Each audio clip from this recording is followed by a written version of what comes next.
जळगाव जिल्ह्यातील केळी उत्पादकांना निर्यातीचा फटका बसलेला आहे। निर्यात थांबल्यामुळे मोठ्या प्रमाणात केळी उत्पादक हा चिंतेत सापडलेला आहे। त्यात दिवसेंदिवस उष्णतेचा पारा देखील मोठ्या प्रमाणात वाढत चाललेला आहे। अशातच आखाती देशात सुरू असलेल्या युद्धाचा परिणाम थेट जिल्ह्यातील केळी उत्पादक शेतकऱ्यांवर निर्माण झालेला आहे।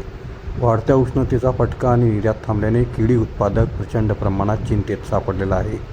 एकीकडे भोंदूबाबा अशोक खरातकडेच प्रशासनाचं लक्ष आहे, मात्र आमच्या शेतकऱ्यांकडे लक्ष दिलं जात नाही, असा देखील घणाघात आरोप शेतकरी वर्ग या ठिकाणी करतोय।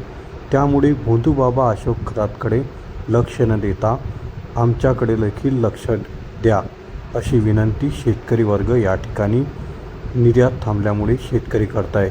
एकीकडे 2500 रुपये केळीचा भाव असताना निर्यात थांबली आणि त्यात आता व्यापारी वर्ग या ठिकाणी थेट 200 ते 300 रुपयाने केळी क्विंटलप्रमाणे मागत आहे।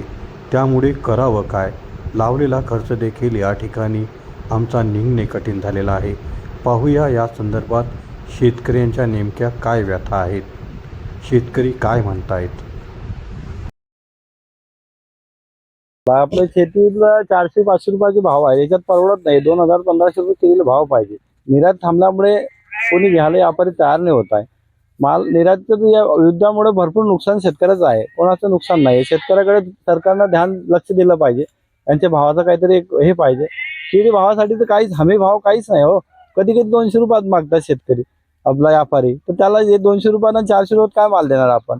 सरकारनं याचे हमी भाव गेले पाहिजे।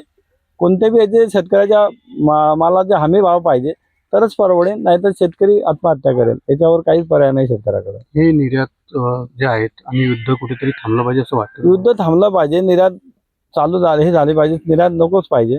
त्याच्यामुळे काहीतरी सरकारने याच्याकडे लक्ष दिलं पाहिजे। आपण एक सरकारला एक इशारा देतो, एक मोठं एवढं सरकार चालवतो, एक अशोक खरात कार्यक्रम हे झाला तर त्याच्याकडे सरकार पूर्ण लक्ष देतं, पण शेतकऱ्याकडे काय लक्ष देत नाही हे समजत नाही मला। पण याच्यामध्ये मोठमोठे आमदार खासदार आहे, हे लोक ते नाशिकचं ते प्रकरण आहे अशोक कराडचं, त्याच्यामध्ये भरपूर लक्ष देत आहे। याच्यात शेतकऱ्याकडे कोणी लक्ष देत नाही, मरते राहते काय होते काय नाही, असं हे आहे। सरकारने शेतकऱ्याकडे भरपूर लक्ष द्यावं, त्यांचे हमी भाव करावं, हेच विनंती आहे शेतकऱ्याची, बाकीचं काही नाही।